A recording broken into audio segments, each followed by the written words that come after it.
Hello everyone, welcome to our guest internet training video. This is a special video for people who have received a guest internet product and want to start configuring it. The most important thing before you start is you download the installation guide from our website. These are all available from the WiSPZone website as well. The installation guide tells you how to connect the equipment. Now, it's very important that you read this document because configuring a guest internet product is not like turning on a vacuum cleaner. It's a little bit more complicated. There are quite a few steps you have to go through. Okay, so read the document first and then be prepared to go through the configuration step by step. Now, when you connect your computer to the guest internet controller, the first thing that will be displayed is the setup wizard on your computer browser screen. If this is not being displayed on your computer browser, then your computer has a connection or a configuration problem which you have to solve. Okay, so you have to be able to connect your computer, open a browser, and then you see the first page, the introduction page of the setup wizard. Now, this is very simple to follow. We have a button at the bottom of each page.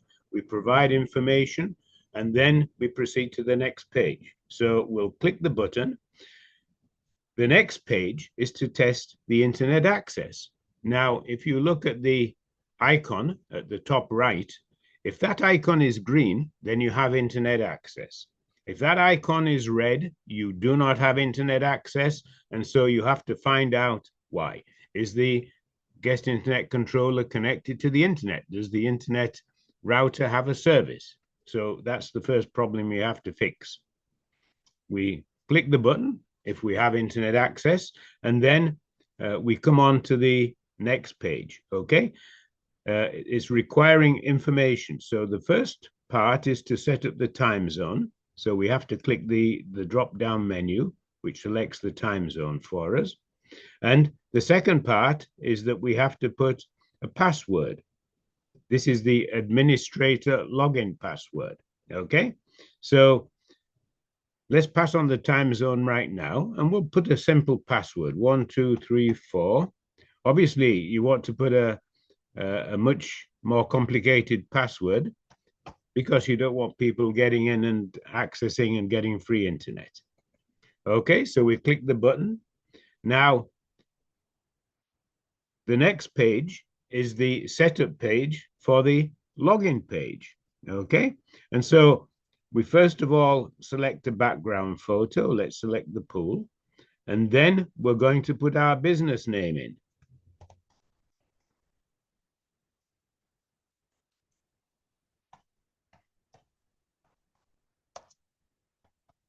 We put the address in, and we put other information that we would like. We can also add our business website there, and we can provide information for the person who is going to be accessing this service to tell them how to use it. Okay. And we have a page title here, which we can edit. Once we've put in all the information for our login page, we click the button at the bottom of the page and proceed to the next step. Okay. Now, this is the selection for the guest access control. Now, we have unlimited access and controlled access. Normally, people select controlled access. What does this mean? Unlimited access means that the login page is displayed and there's a button that person clicks to agree to the terms and conditions and then gets internet access. Controlled access means that the person has to have a code in order to get access to the internet, okay? And so we would usually click controlled access, and then we can add another message here in this box to explain to people where they can get this code. Can they call a number? Can they speak to someone? So they have to understand where they're going to get the access code from, okay? So once we've finished that, we click on Save Settings, and then that's completed. That's all you need to do to start using the product. And so we click on the reboot, okay? And so once the system has rebooted, then we can log in with a login page.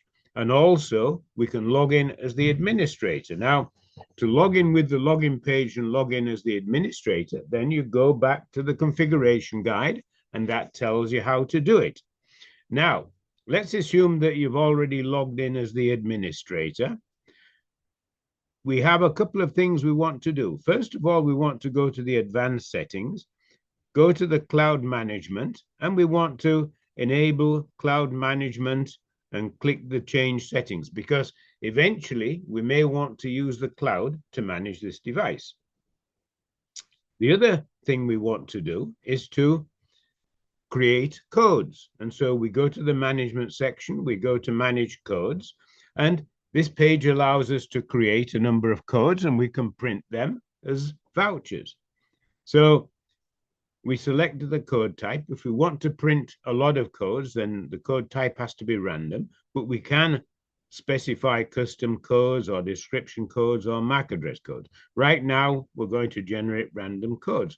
How many codes do we want to generate? Let's pick 8, okay? What's the expiration time? Well, we have a drop-down menu here. Let's pick 1 day. And the number of people who can use the code at the same time. Well, let's keep that at 1. We want to set limits. We want to set the download speed and the upload speed.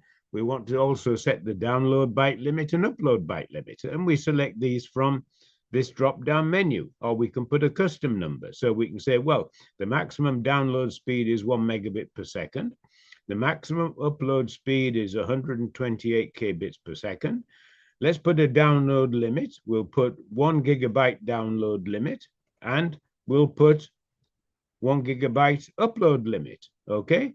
And so we've set the information for the code, and the next step is to click Create Codes.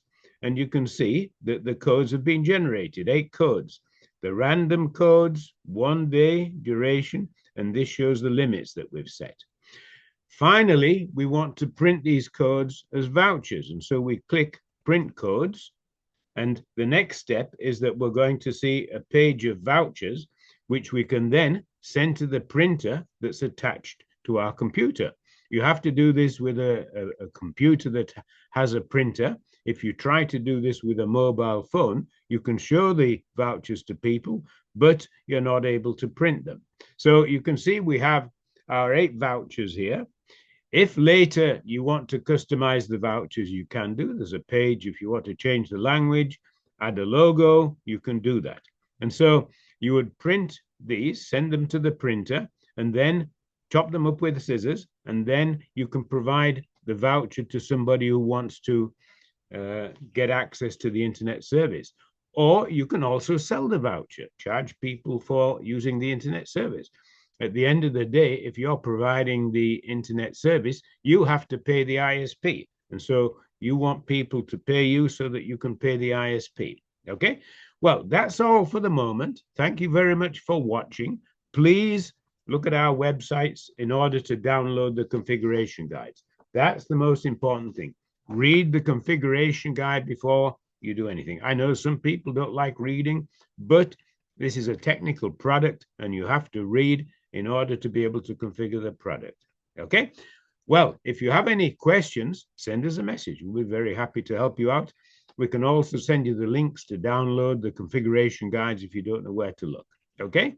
So thank you very much for watching, and we'll see you next time.